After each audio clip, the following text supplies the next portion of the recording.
سلام على عباده الذين اصطفى أما بعد فأعوذ بالله من الشيطان الرجيم بسم الله الرحمن الرحيم يا أيها الناس اتقوا ربكم الذي خلقكم من نفس واحدة وخلق منها زوجها وبث منهما رجالا كثيرا ونساء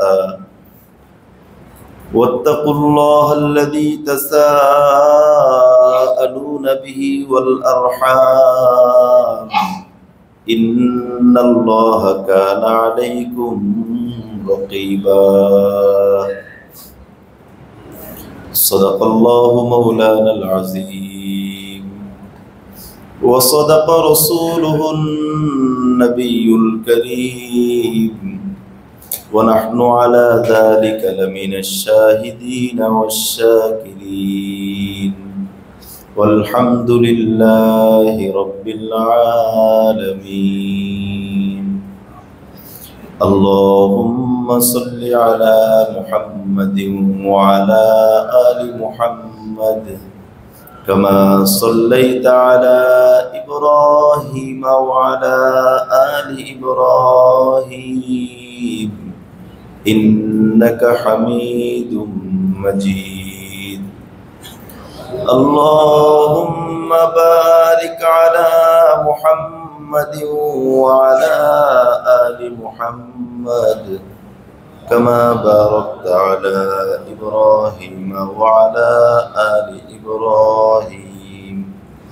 إنك حميد مجيد نستعين بالله ونتوكل عليه حسبنا الله ونعم الوكيل نعم المولى ونعم النصير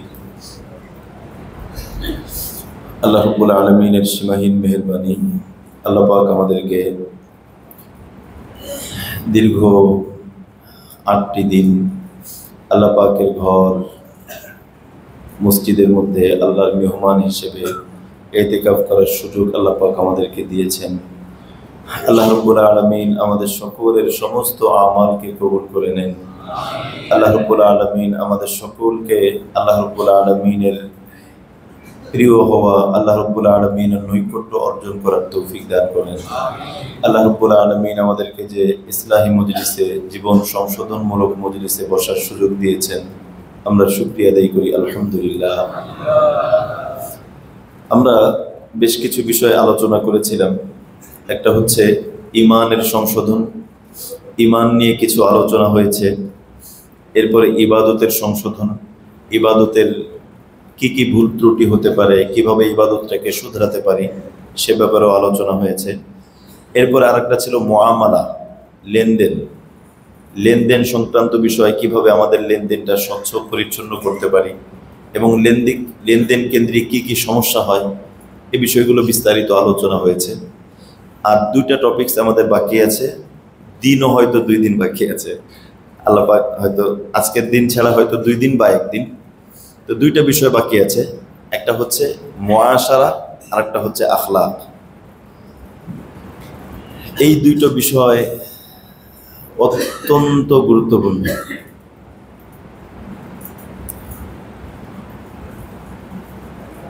দেখেন, সর্বপ্রথম যারা জাহান্নামে যাবে 3 ব্যক্তি। সর্বপ্রথম যে 3 ব্যক্তি জাহান্নামে যাবে তার মধ্যে একজন হলো শহীদ, একজন হলো আলেম, একজন হলো দানবীর। এই 3 ব্যক্তির জাহান্নামে যাওয়া, এটা কি সমস্যাটা কি? সে তো দান করেছে, মুসলিম, ঈমান আনছে, দান করেছে, ঈমান আনছে, জান দিয়ে শহীদ হয়ে গেছে, এরপরে ঈমান আনছে, আলেম হয়েছে, এরপরও এদের দিয়ে জাহান্নাম উদ্বোধন করা হবে কেন? সর্বপ্রথম এরা কেন? এদের কি ঈমানে ঝামেলা, এদের কি আমলে ঝামেলা, এদের আখলাকে ঝামেলা। আখলাক, চরিত্র, রিয়া, লোক দেখানো, এটা হলো চারিত্রিক একটা দোষ, একটা রোগ। চারিত্রিক একটা রোগ হচ্ছে লোক দেখানো আমল করা। আর একটা দেখেন, গতকালকে জুমার সময় হাদিস বললাম, 3 ব্যক্তি পাহাড়ের গুহার মধ্যে আটকা পড়ে গিয়েছে। এই 3 ব্যক্তি তার জীবনের সেরা স্পেশাল আমল পেশ করছে আল্লাহর কাছে, যেটার মাধ্যমে আল্লাহ দুনিয়াতেই তাদের বিপদ থেকে মুক্তি দিয়েছে। এই স্পেশাল আমল কি ঈমান ছিল? আমল ছিল। একজনের কি মুআমালা, লেনদেন, শ্রমিক টাকা পাইতো, আমি সেটা দিয়ে দিয়েছি, লেনদেন, মুআমালা। আরেকজনের ছিল চাচাতো বোনের প্রতি আকৃষ্ট হয়ে খারাপ কাজ থেকে ফিরে আসছি, চরিত্র, আখলাক। আরেকজন ছিল মায়ের হক, বাবার হক, মা বাবার হক, মুআশারা, মুআমালা, মুআশারা, আখলাক। এই 3টা বিষয়, 3জন 3টা আমল পেশ করছে। একজন কিন্তু মুআশারা পেশ করছে, একজন মুআমালা পেশ করছে, একজন আখলাক পেশ করছে।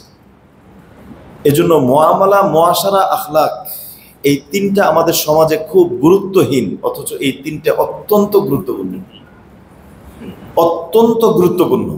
আখলাকের কারণে সর্বপ্রথম জাহান্নাম উদ্বোধন হবে, আর মুআমালা, মুআশারা, আখলাক এই 3টা আল্লাহ রাব্বুল আলামিনের কাছে পেশ করার মতো আমল। এজন্য কিতাবের ভিতরে আসছে, ইসলাম, আমরা সহিহ বুখারীর হাদিস আমরা জানি, বুনিয়াল ইসলাম আলা খামস, আল্লাহ নবী বলেছেন ইসলাম 5টি স্তম্ভের উপরে প্রতিষ্ঠিত। একদম প্রধান খুঁটি এটা হচ্ছে শাহাদাতু আল্লাহ ইলাহা ইল্লাল্লাহ, আল্লাহ রাব্বুল আলামিনের সাক্ষ্য দেওয়া। এরপরে আর 4টা খুঁটি আছে, 4 কোণায় 4টা খুঁটি। একটা হলো নামাজ, রোজা, হজ, যাকাত। তাহলে নামাজ, রোজা, হজ, যাকাত, মাঝখানে হলো ঈমান। এটা কেমন যেন ইসলাম। এখন আমাদের প্রশ্ন হচ্ছে, ইসলামের কোন বিষয়টা এমন যেটার প্রতি আকৃষ্ট হয়ে অমুসলিম মুসলিম হবে? এটা কোনটা? 1 নম্বর দেখেন, ঈমান যদি বলি কালিমা, শাহাদাত, শাহাদাত এটা তো আমার দিলের বিষয়, এটা তো মানুষ জানবে না। 2 নম্বর হলো নামাজ, নামাজের মসজিদের মধ্যে নামাজ তো অমুসলিম দেখবে না, অমুসলিম তো নামাজের জায়গায় আসে না। এরপরে রোজা, অমুসলিম তো রোজা রাখে না। এরপরে যাকাত, অমুসলিমকে তো যাকাত দিলে যাকাত আদায় হয় না। এরপরে হজ, হজের মৌসুমে বাইতুল্লাহর হুদুদের সীমানার ভিতরে তো অমুসলিম ঢুকে না। তো অমুসলিম সে মুসলিম হবে, আমার নামাজও দেখতেছে না, আমার ঈমানও দেখতেছে না, আমার রোজাও দেখতেছে না, আমার হজও দেখতেছে না, আমার যাকাতও দেখতেছে না। অমুসলিম ইসলামের প্রতি আকৃষ্ট হবে, সেটা কোন আমল? সেটা হলো আখলাক। মুসলমানের চরিত্র দেখে সে আকৃষ্ট হবে। মুসলমান ব্যবসা করে, তার লেনদেন দেখে, এই লোকটা, আমাদের বাজারে যত দোকানদার আছে, একজন দোকানদার থেকে জিনিসপত্র কেনা যায়, কারণ সে মুসলমান, সে পণ্য 2 নম্বর করবে না। এটা হওয়া উচিত ছিল, কিন্তু এটা নাই। এজন্য আল্লাহ রাব্বুল আলামিন আমাদের সকলকে এই 3টা গুরুত্বপূর্ণ বিষয়, মুআশারা, মুআমালা, আখলাক, এগুলো ঠিক করার তৌফিক দান করেন। আজকে আমরা যেহেতু মুআমালার উপরে আলোচনা হয়েছে, আজকে আমরা মুআশারা নিয়ে আলোচনা করব। মুআশারা মানে কি? মুআশারা মানে আমার উপরে কার কি হক আছে, এই হকগুলো আদায় করা। আমার উপরে সর্বপ্রথম হক, আমার জীবনের সর্বপ্রথম পরিপূর্ণ অবদান, পুরোটাই আমি কার অবদানের উপর চলি? আল্লাহ রাব্বুল আলামিনের পরে আমার জীবনের সবচেয়ে বড় অবদান বাবা মায়ের। এজন্য বাবা মায়ের হক এটা শরীয়তে অত্যন্ত গুরুত্বপূর্ণ। বাবা মায়ের হক খুব বেশি গুরুত্বপূর্ণ। বাবা মার হক আদায় করা, জীবিত অবস্থায় হক আছে, মৃত্যু অবস্থায় হক আছে, মৃত্যুর পরে হক আছে। জীবিত অবস্থায় হক কি? ওনাদের খেদমত করা, ওনাদের আনুগত্য করা, ওনাদের প্রতি শ্রদ্ধাবোধ থাকা, ওনাদের সাথে ঝগড়া না করা, ওনাদের যে কোনো বৈধ নির্দেশ মেনে নেওয়া। বাবা মা যে কোনো বৈধ নির্দেশ, বাবা মা যে নির্দেশটা দিবেন সেটা যদি জায়েজ হয়, সেটা যাই হোক সেটা মেনে নেওয়া, এটাই হক তাদের প্রতি, এটাই হক। জায়েজ হলে সেটা মেনে নেওয়া, না জায়েজ হলে সেটা মাসলা ভিন্ন। এরপরে তাদের সাথে দেখা সাক্ষাৎ করা, শুধু শ্রদ্ধা দূর থেকে ফোনে হাই হ্যালো না, সাথে তাদেরকে একটু সময় দেওয়া। তারা একটা সময় চান যে সন্তান আমার সাথে কথা বলুক, আমাকে দেখতে আসুক, আমার সাথে একটু সময় পার করুক। এরপরে তাদের বন্ধু বান্ধব যারা আছে তাদেরকেও শ্রদ্ধা করা, বাবার সাথে একসাথে চলছেন যারা, বাবা নাই, তাদের সাথেও ভালো ব্যবহার করা, তাদেরকেও শ্রদ্ধা করা। এরপরে তারা যদি ইন্তেকাল করেন মৃত্যুর সময়, খুব বেশি খেয়াল করা তারা যেন ঈমানের সাথে যেতে পারে। এই জন্য ওই যে আমাদের মৃত্যুকালীন যে বিষয়গুলো আমরা লম্বা আলোচনা করেছিলাম, একজন মানুষ আমার সামনে যদি মারা যায় আমাকে কি কি করতে হবে, এই বিষয়গুলো খেয়াল করা। হাসপাতালে থাকলে তার ঈমানের খেয়াল রাখা, নামাজের খেয়াল রাখা। বাবা অসুস্থ হয়ে হাসপাতালে পড়ে আছে, অজু করতে পারতেছে না, তায়াম্মুম করিয়ে দেওয়া, পাকনা পাকির বিষয় খেয়াল রাখা। বাবা অসুস্থ হয়ে ঘরের মধ্যে পড়ে আছে, সে নাপাক অবস্থায় আছে, এটা না, তাকে পাক পবিত্র রাখা। কারণ তার কাছে ফেরেশতারা মালাকুল মউত জান নেওয়ার জন্য যখন আসে, তারা নোংরা, ফেরেশতারা নোংরা জায়গা পছন্দ করে না, তাকে পরিষ্কার পরিচ্ছন্ন রাখা এটা সন্তানের দায়িত্ব। এগুলোই হচ্ছে করণীয়। শুধু আমরা হক বলতে বুঝি শুধু খাবার খাওয়াই দিলাম, এসব বিষয় খেয়াল রাখা। নামাজের সময় হয়েছে, এক্ষেত্রে আল্লাহর হুকুমের চেয়ে বড় কোনো কিছু নেই। বাবার কাছে, বাবা নামাজের সময় হয়েছে, একটু নামাজটা পড়ে নেন। খারাপ লাগলে আপনি শুয়ে শুয়ে পড়তে পারেন, সমস্যা নেই। আপনার যদি খারাপ লাগে, আমি সিটটা পশ্চিম দিক করে দেই, আপনি শুয়ে শুয়ে করতে পারেন। নার্সকে ডেকে বাবার ক্যানোলারটা খুলে দেন, উনি এখন নামাজ পড়বে। বাবা আপনার ওজনে আমি তায়াম্মুম করাই দিচ্ছি, সমস্যা নেই, আপনি টেনশন করেন না, আমি তায়াম্মুম করাই দিচ্ছি, একটু মাটি দিয়ে তায়াম্মুম করাই দেওয়া। এখন আপনি এভাবেই ইশারার মাধ্যমে আপনি নামাজ আদায় করেন, এটা দায়িত্ব। হক আদায় বলতে কি আমি শুধু বুঝি ডাক্তারের বিলটা দিয়ে দিলে হক আদায় হয়ে গেল, এটাও দায়িত্ব। নামাজটা আদায় হলো কিনা এটা খেয়াল রাখা জরুরি। বাবার পাক পবিত্রতা ঠিক আছে কিনা, এসব বিষয়গুলো খেয়াল রাখা জরুরি। মৃত্যুর সময় এটা খুব বেশি খেয়াল করা, সবচেয়ে বেশি খেয়াল করা, সন্তান হিসেবে সারা জীবনের বড় খেয়াল করা, আমার বাবার মৃত্যুটার জন্য ঈমানের হালাতে, এটা সব থেকে বেশি গুরুত্বপূর্ণ। বাবা আমার জন্য সারা জীবন যা করেছে, এটা পুরো আমি খেয়াল করব, মৃত্যুটা যেন ঈমানের হালাতে হয়। অবস্থা ভালো না, অবস্থা খারাপ, আমি পাশে থাকব। আমার সবচেয়ে বড় কাজ এইটা, আমি পাশে থাকব। আমার কাজ, সব কাজ বাদ আমি পাশে থাকব। বাবার মৃত্যুটা ঈমানের অবস্থায় যেন হয়, বাবার শেষ কথাটা যেন লা ইলাহা ইল্লাল্লাহ হয়, আমি পাশে থাকব। কাজ জীবনে থাকলে বহু করতে পারবো, এটা আমার বড় কাজ, অনেক বড় কাজ। সব বাদ, বাবার পাশে আমি বসে থাকবো, অথবা আমার পক্ষ থেকে কেউ থাকবে। অবস্থা দেখতেছি খুব বেশি ভালো না, যে কোনো মুহূর্তে চলে যেতে পারে। আমি বসে খোঁজ খবর নেব, ভালো কথা শোনাবো, বাবার মন ভালো করার চেষ্টা করব। শয়তান মৃত্যুর সময় অনেক মারাত্মক ধোঁকা দেয়, মারাত্মকভাবে ধোঁকা দেয়। হাদিসের ভিতরে আসছে ওয়ালা তামুতুন্না ইল্লা ওয়া আনতুম মুসলিমুন, আর এটা কোরআনের আয়াত। আর হাদিসের ভিতরে আসছে যে তোমরা মৃত্যুবরণ করো না আল্লাহর উপর সুধারণা না করে। মৃত্যুর সময় বাবাকে ভালো ভালো কথা বলা, যে বাবা কেমন, শরীরটা কেমন লাগতেছে? না রে বাবা, শরীরটা ভালো না। আলহামদুলিল্লাহ বাবা, আপনার সমস্যা নেই, আল্লাহ পাক আপনারে অনেক নিয়ামত দিছে। এই যে দেখেন, আপনি আপনার জীবনে আল্লাহ তৌফিক দিছে, আপনি দাড়ি রাখছেন, আপনি সুন্নাহ অনুযায়ী চলছেন, দেখেন এলাকাবাসী আপনার পর খুশি আছে। ভালো ভালো কথা বলা। আমরা তো কারো হায়াত আটকাইতে পারবো না, হায়াত যেটা সেটা, কিন্তু তাকে ভালো ভালো কথা বলা। না রে বাবা, জীবনে অনেক ভুল করছি। না, আলহামদুলিল্লাহ আপনি তো সেগুলো থেকে তওবা করছেন, বাবা আসেন একসাথে, আমারও তো জীবনে প্রত্যেক মানুষ বলতেই বাবা ভুল আছে। আল্লাহ নবী বলেছেন যে কুল্লু বানি আদম খাত্তা, প্রত্যেক মানব সন্তানই ভুল করে। আসেন বাবা, আপনি একসাথে আমরা তওবা করি আল্লাহর কাছে। এটা মূলত তার থেকে তো আসেন একসাথে তওবা করি। এই কথাটা যদি আমি এইভাবে করি, বাবা আপনার অবস্থা তো বেশি ভালো না, ডাক্তার সাহেব তো বলছে, আসেন আপনার আমি তওবা পড়াই দিই, ও তো হার্ট অ্যাটাক করবো ওই জায়গায়।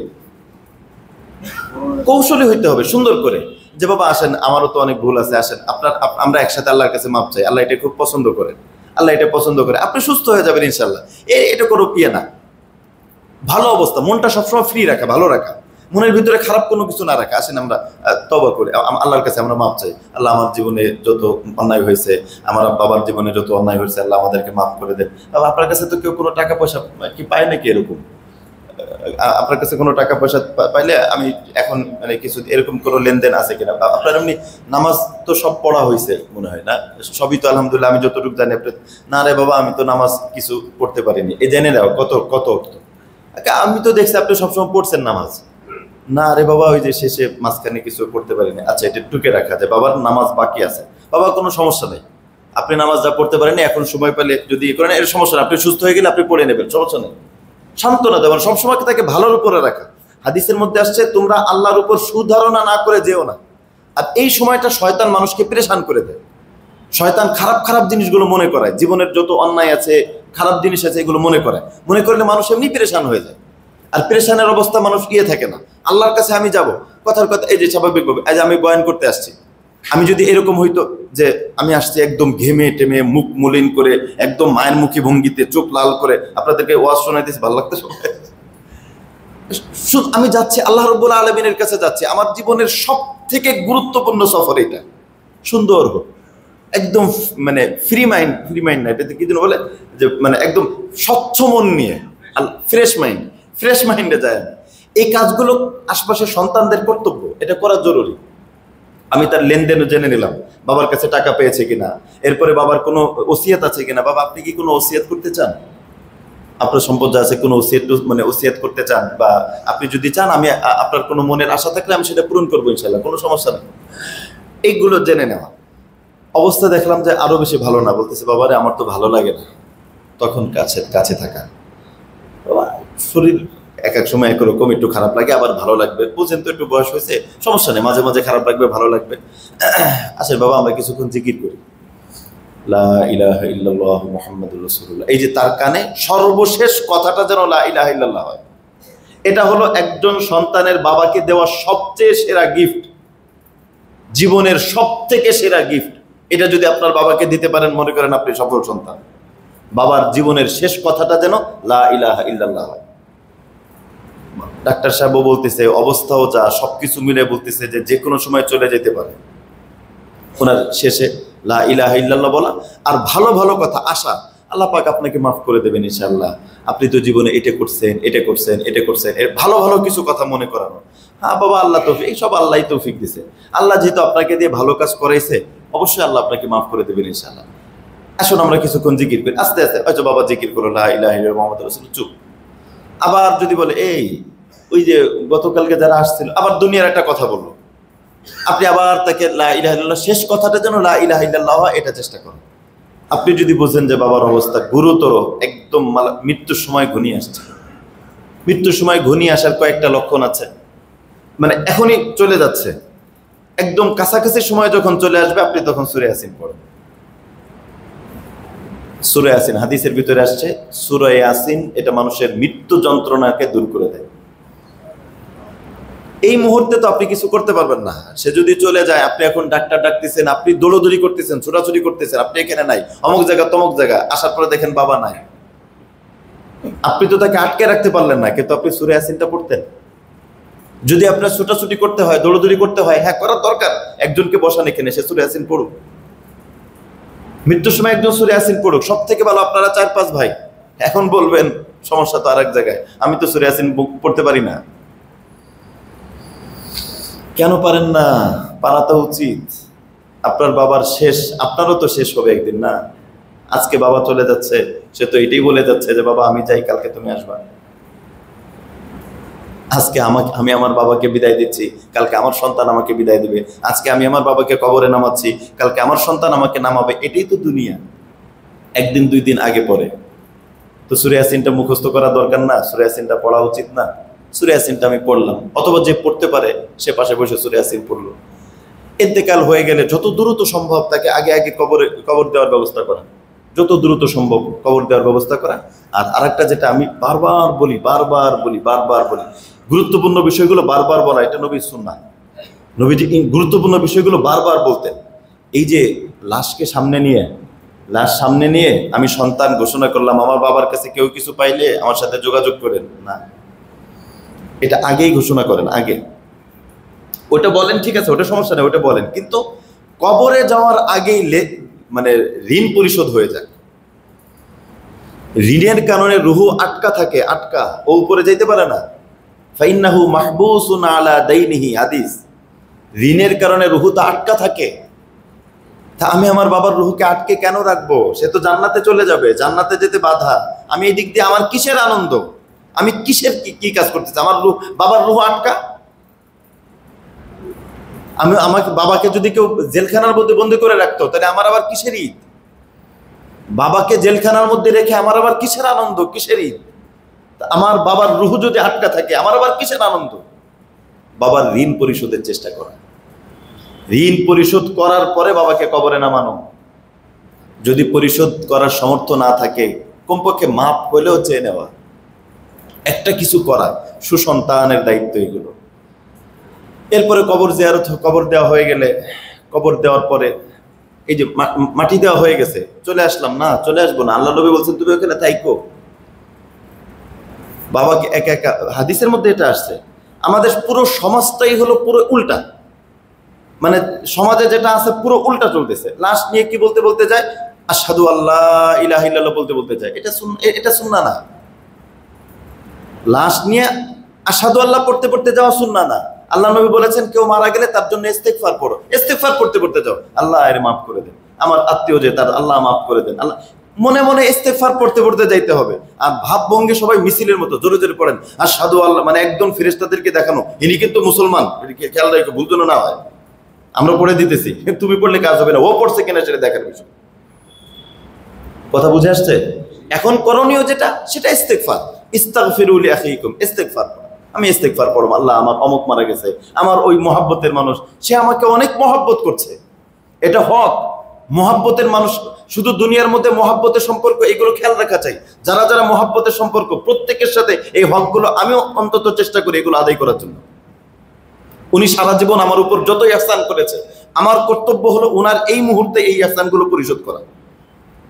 উলামায়ে কিরামকে মানুষ মহব্বত করে, ভালোবাসে দুনিয়ার স্বার্থে না, এইগুলো আমাদের খুঁজে খুঁজে দেওয়া।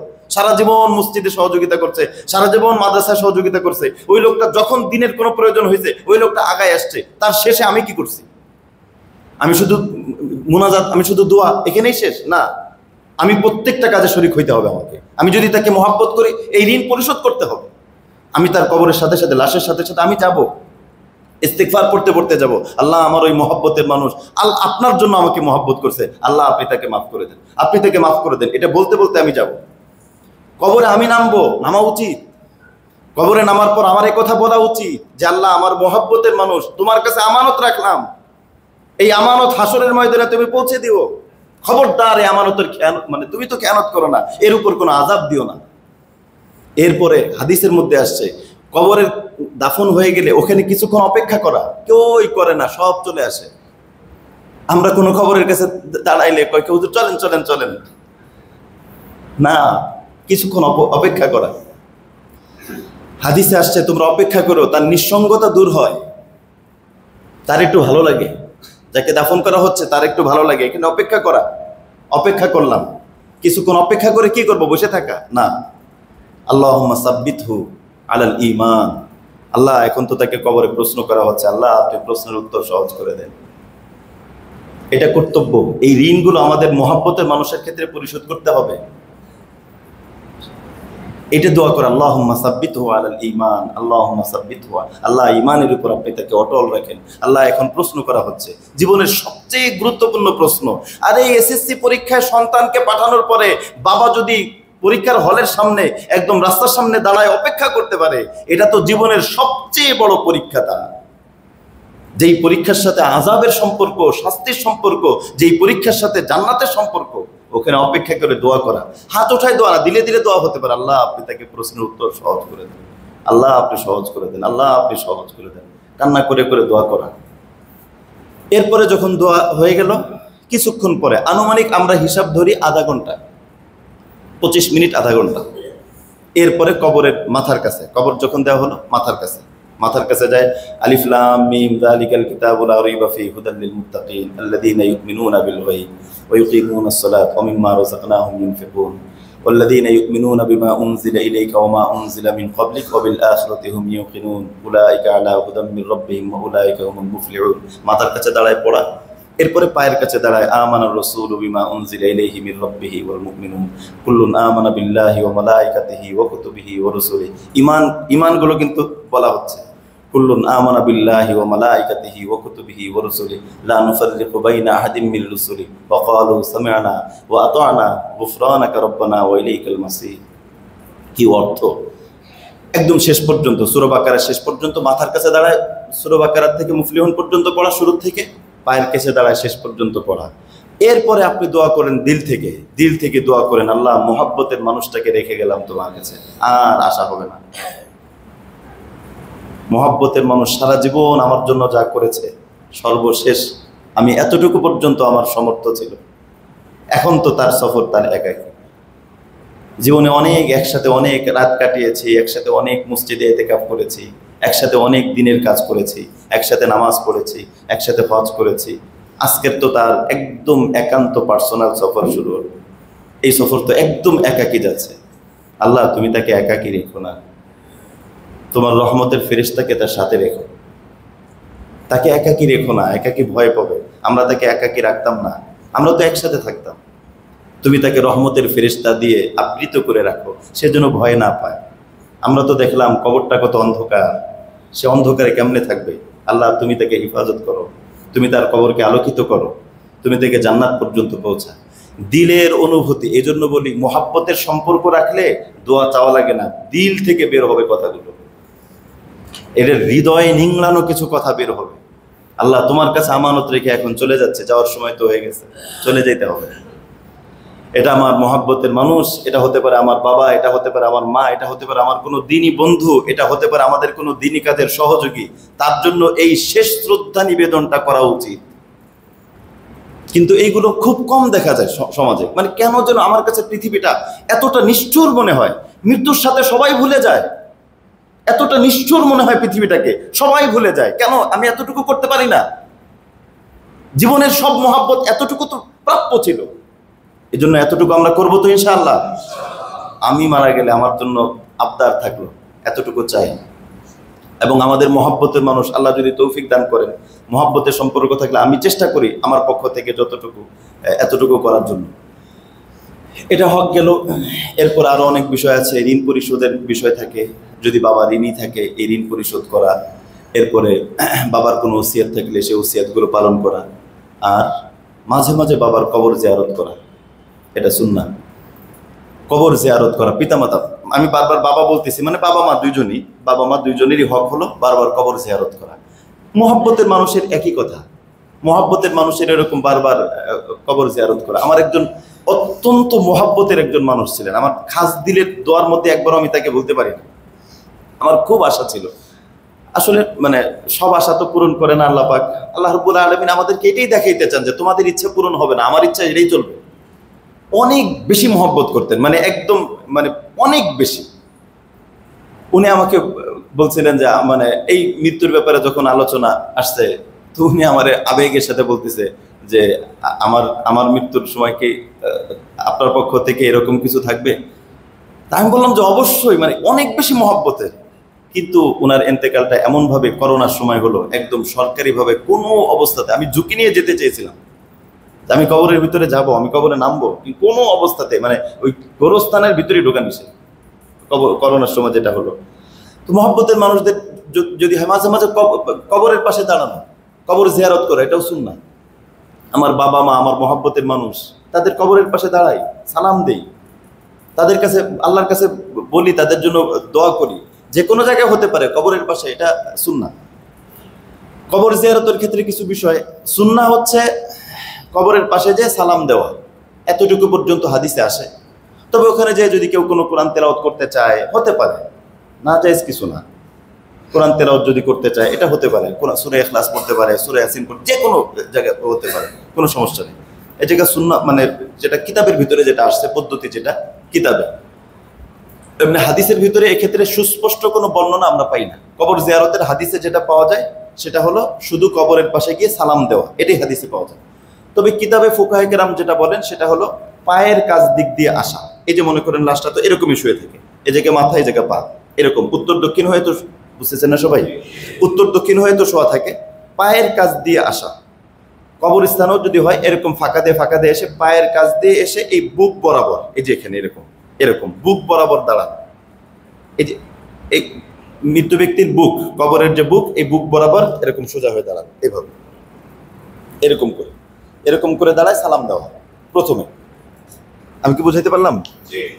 বুক বরাবর দাঁড়িয়ে এরপরে সালাম দেওয়া। এরপরে যদি কোরআন তেলাওয়াত করা হয়, যে কোনো আমল করা হয়, করা শেষ, আমল করার পরে আমি যদি দোয়া করতে চাই, এইভাবে না, কেবলার দিকে, দোয়া করতে হলে কবরের দিকে ফিরে দোয়া করা যাবে না। দোয়া করতে হবে সব থেকে ভালো হয় এখান থেকে চলে আসে আমি বাইরে করলাম, কবরস্থানের বাইরে আমি দোয়া করলাম, কেবলামুখী হয়ে হতে পারে। আর যদি এইদিকে কাছে কাছে করতে হয় তাহলে একদম এতক্ষণ এইদিকে ছিলাম, এখন একদম কেবলামুখী হয়ে দোয়া করলাম, জাল্লাহ আমি যা তিলাওয়াত করেছি এর রুহের সব আপনি কবরবাসী সবাইকে দান করেন। শুধু কবর বসে না, একদম হাদিসের ভিতরে আসছে কেউ যদি কোনো কবর জিয়ারত করে, এজন্য ভালো ভালো মানুষ যেখানে শোয়া আছে সেখানে যদি কবর হয় এটা অনেক খুশনু কিসমতি।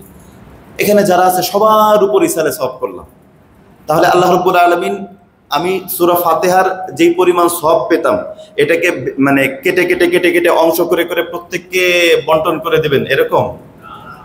যেই পরিমাণ সওয়াব হয়েছে সেম এই সমান সমপরিমাণ সকলকে আল্লাহ পাক দান করবেন, পরিপূর্ণ সওয়াব আল্লাহ পাক সবাইকে দান করবেন।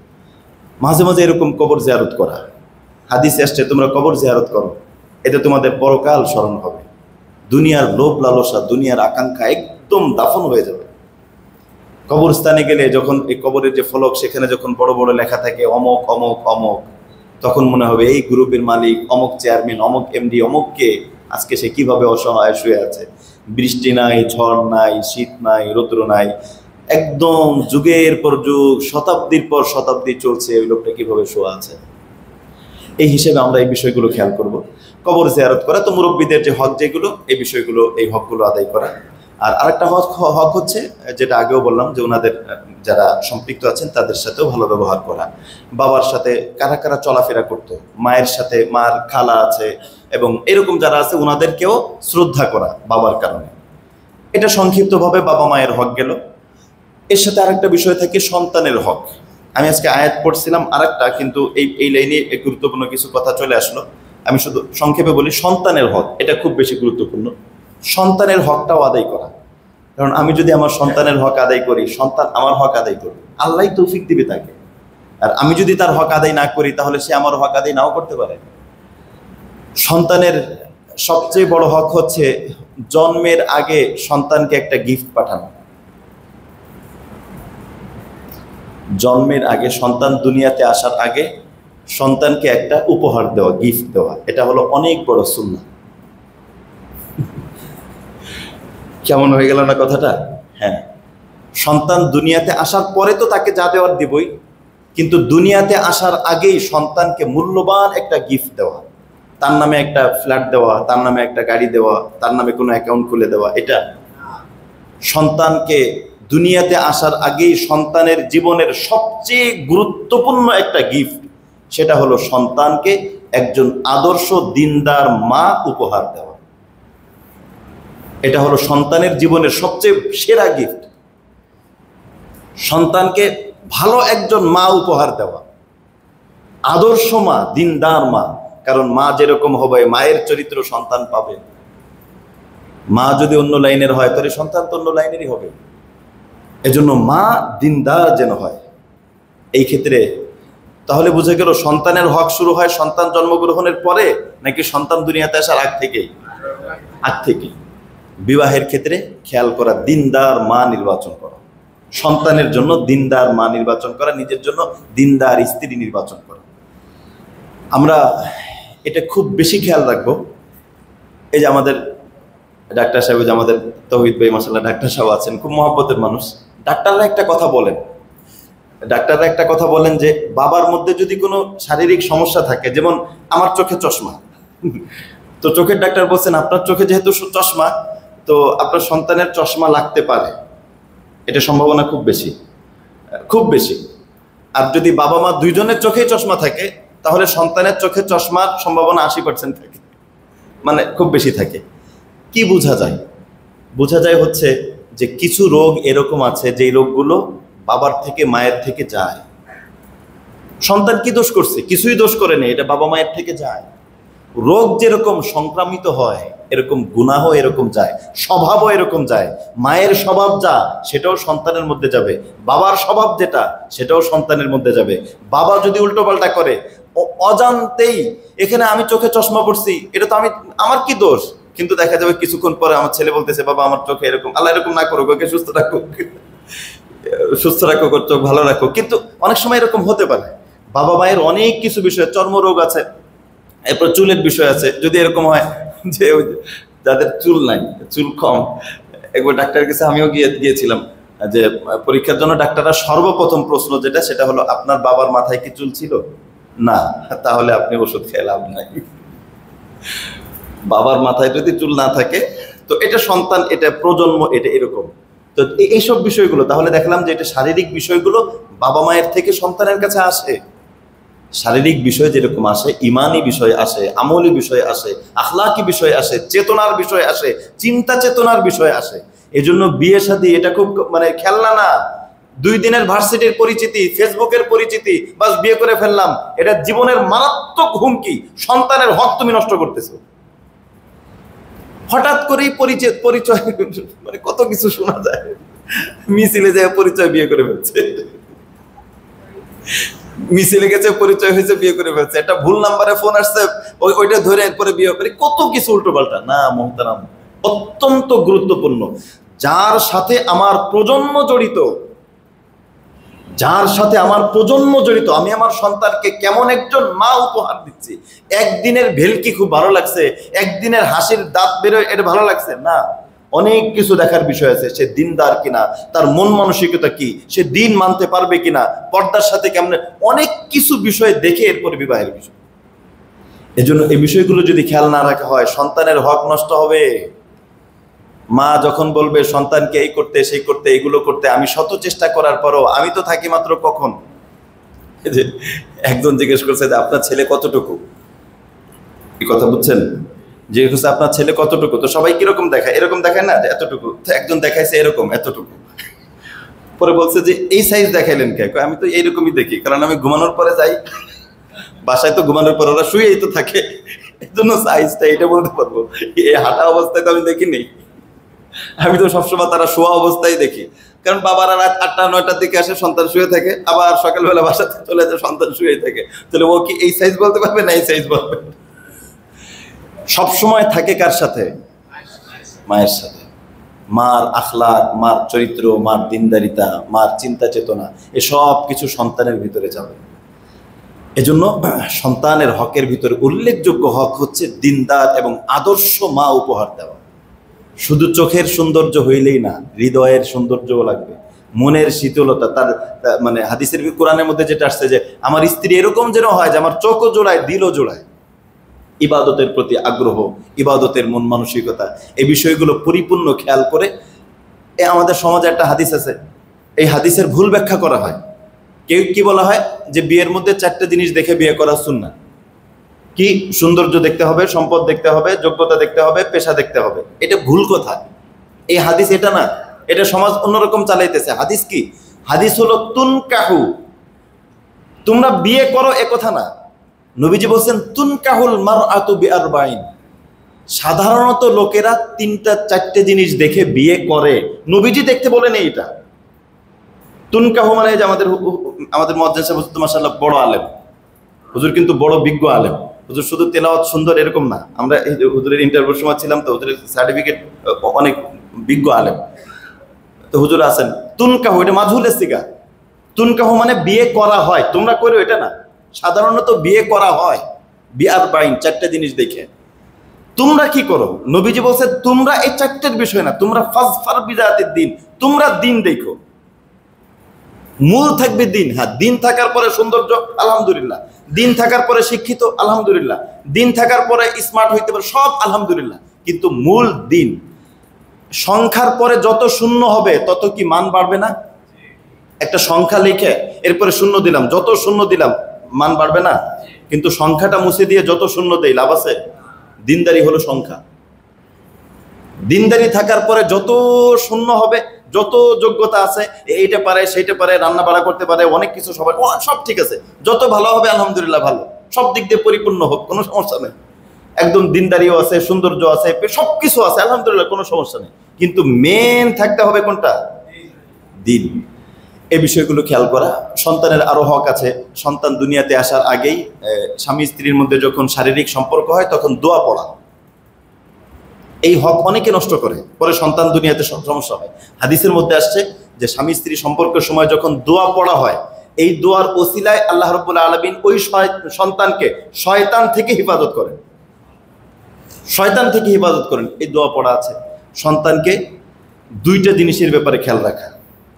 একটা হলো সন্তান যেরকম দুনিয়াতে আসার মাধ্যম, মানে বাবা মা যেরকম সন্তানের দুনিয়াতে আসার মাধ্যম, বাবা মায়ের উচিত সন্তানের শারীরিক বিষয় খেয়াল করা, সাথে সাথে ঈমান এ বিষয়ে খেয়াল রাখা, ঈমান শিক্ষা দেওয়া। কারণ মৌলিক ঈমান এটা কিন্তু সন্তান বাবা মায়ের কাছ থেকে শেখে। প্র্যাকটিক্যাল ঈমান কি জিনিস, একদম প্রাথমিক ধারণা, ঈমানের বুনিয়াদ, এটা বেসিকটা তৈরি হয় ঘর থেকে। ঘরের মধ্যে প্রত্যেক দিন মা কার্টুন দেখায় আর ভাত খাওয়ায়, বিভিন্ন জীব জানোয়ারের কাহিনী কয় আর ভাত খাওয়ায়, ওই সন্তানের ভিতরে তো এগুলোই ঢুকবে। একদম ছোট থাকতে সন্তানের পড়ালেখা যখন শুরু হয় তখন সরে অতে অজগর দিয়ে পড়া শুরু হবে না, আলিফে আল্লাহ দিয়ে পড়া শুরু হবে। এটা মায়ের দায়িত্ব, এটা বাবার দায়িত্ব। প্রাথমিকভাবেই তাকে ঈমান শিক্ষা দেওয়া। খাবার খাইতেছে, 3টা সময় সন্তানরা কথা শোনে। একটা সময় হচ্ছে খাবারের সময়, 3টা সময় বাচ্চাদের খুব গুরুত্বপূর্ণ। একটা হচ্ছে খাবারের সময়, সন্তান যখন খাবার খায় তখন গল্প ভালো লাগে। ওই সময় হাদিসের গল্প, কোনো সাহাবীর ঘটনা হতে পারে, ইমানি কোনো ঘটনা হতে পারে, কোনো আল্লাহওয়ালার ঘটনা হতে পারে। ছোটবেলা থাকতেই তার ঈমান আমলের একটা মানসিক বলয় পরিবেশটা তৈরি হোক। এখন বলবে মা তো এগুলো জানে না, মা তো বিভিন্ন যে কাহিনী আছে, কি কি যেন 3 গোয়েন্দার কাহিনী, হাবিজাবি কত কিছু। এটা মাকে হায়াতু সাহাবা রাখেন ঘরের ভিতরে। মা হায়াতু সাহাবা পড়ুক, সিরাতুল আউলিয়া পড়ুক, আউলিয়াদের কাহিনী পড়ুক, হায়াতু সাহাবা পড়ুক, সাহাবাদের জীবনী থেকে উনি একটা ঘটনা পড়ুক। এরপরে বাবা আজকে তোমাকে সুন্দর একটা ঘটনা বলবো। হ্যাঁ বলো। নবীর এরকম, সাহাবারা এরকম ছিলেন। ছোটবেলা থাকতেই তার নবীর সাহাবাদের প্রতি একটা শ্রদ্ধা ভালোবাসা নিয়ে এসে তৈরি হবে। এজন্য 3টা সময় বাচ্চারা কথা শোনে এবং গভীর মনোযোগ দেয়। তার মধ্যে একটা হচ্ছে খাবারের সময়, আর একটা হচ্ছে ঘুমানোর সময়। বাচ্চা যখন ঘুমায়, ওই ঘুমানোর সময়টা খুব গুরুত্বপূর্ণ। এই সময়টা তাকে ভালো ভালো কথা বলা। আর আরেকটা হচ্ছে বাচ্চা যখন বাইরে ঘুরতে যায় তখন ও অত্যন্ত আগ্রহ নিয়ে, বাবা ওইটা কি, বাবা ওইটা কি, ওইটা কি, ওইটা কি, ওইটা কি, সে খুব আগ্রহ থাকে তার। ওই সময় তাকে ভালো কিছু বলা। ওইটা কি বাবা, দেখছো কত সুন্দর একটা ফুল, বলো তো বাবা ওই ফুলটা কে বানিয়েছে?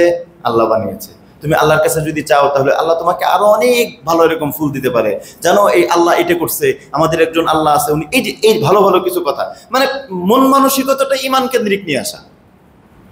এটা যদি হয় তাহলে ওই সন্তান তার হক আদায় হবে। সন্তানের ক্ষেত্রে আরেকটা বিষয় বড় হক, সন্তানকে ঈমান শেখানোর সাথে সাথে মৌলিক দিন শেখানো। ছেলে বাচ্চা হলে ছেলে বাচ্চাদের ফরজিয়াতের যে বিষয়টা, ফরজ কি কি তার জন্য ফরজ আছে, কি কি ওয়াজিব আছে, এই মৌলিক বিষয়গুলো শেখানো। কোরআন তেলাওয়াত আছে, নামাজ শেখানো আছে, এই বিষয়গুলো তাকে শেখানো। মেয়ে বাচ্চা হলে মেয়েদের দিয়ে শেখানো, তার ভিতরে জন্য মেয়েদের অনেক কিছু গুরুত্বপূর্ণ মাসলা আছে, সেগুলো শেখানো।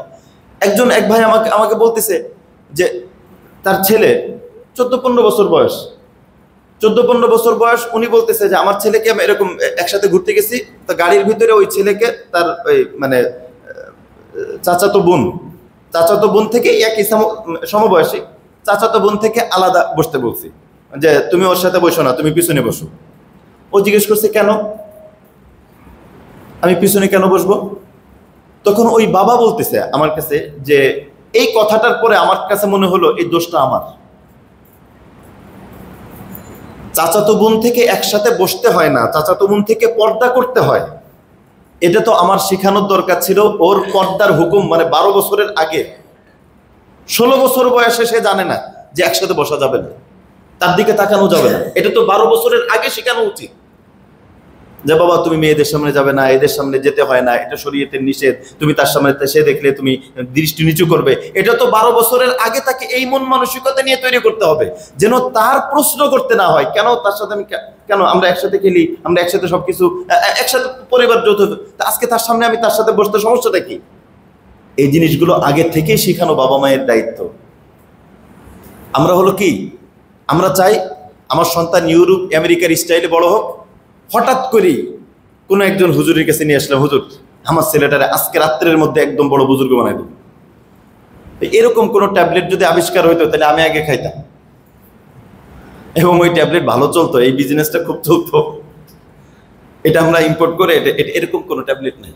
ছোট থাকতে গড়ে গড়ে গড়ে গড়ে গড়ে গড়ে এভাবে করা। আমি কি বুঝাইতে পারলাম? এরকম সন্তানের আরো বেশ হক আছে। সন্তানের আরেকটা হক হচ্ছে সন্তান দুনিয়াতে আসার পরে এরপরে সপ্তম দিনে তার জন্য সুন্দর একটা নাম রাখা, সুন্দর একটা ইসলামিক নাম নির্বাচন করা, ইসলামী নাম। কোরআনের মানে কেউ কেউ মনে করে কোরআনের প্রত্যেকটা শব্দই মনে হয় নাম, না, কোরআনের মানে ইসলামিক নাম, সুন্দর এরকম ইসলামিক নাম নির্বাচন করা। এরপরে সপ্তম দিনে তার মাথার শরীরের অতিরিক্ত যে পশম সেগুলো কেটে এরপর ওই পরিমাণ রূপা অথবা স্বর্ণ, ওই পরিমাণ যতটুকু হয়, আমরা সব মিলাই দেখছি 1000 খানিক টাকা সাদকা করে দিলেই হয়, এটা সাদকা করে দেওয়া। সপ্তম দিনে তার জন্য আকিকা করা, এটা সুন্নাহ। আকিকা ছেলে সন্তান হলে 2টা ছাগল, মেয়ে সন্তান হলে 1টা, এরকম আকিকা করে দেওয়া। এরপর থেকে আরো সন্তান কেন্দ্রিক আরো বিষয় আছে, তার মানে যাবতীয় বিষয় এটা খেয়াল রাখা, এবং সে কোন সঙ্গে বড় হচ্ছে সব বিষয়গুলো খেয়াল রাখা। সন্তান প্রাপ্তবয়স্ক হয়ে গেলে তাকে বিবাহ দেওয়া এবং তার জন্য সুন্দর দিনদার পাত্র নির্বাচন করা, এবং তার শিক্ষা দীক্ষার ক্ষেত্রে এমন কোনো কিছু না আনা যেটা তার আমল আকীদাকে নষ্ট করে দেয়। মোটামুটি সন্তান কেন্দ্রিক কিছু হক আলোচনা হলো। আজকে আমি আয়াত পড়ছিলাম হলো বিবাহ নিয়ে কিছু কথা বলবো, কিন্তু এই পর্যন্ত আসার আগেই আমাদের আলোচনা শেষ হলো। আল্লাহ পাক যদি তৌফিক দান করেন, আগামী দিন তো সময় আছে, আল্লাহ পাক আগামী দিন মুআশারার আর বাকি যে অংশগুলো আছে সেই বিষয়গুলো আল্লাহ পাক যদি তৌফিক দান করেন, ইনশাআল্লাহ আগামীকাল আলোচনা হবে।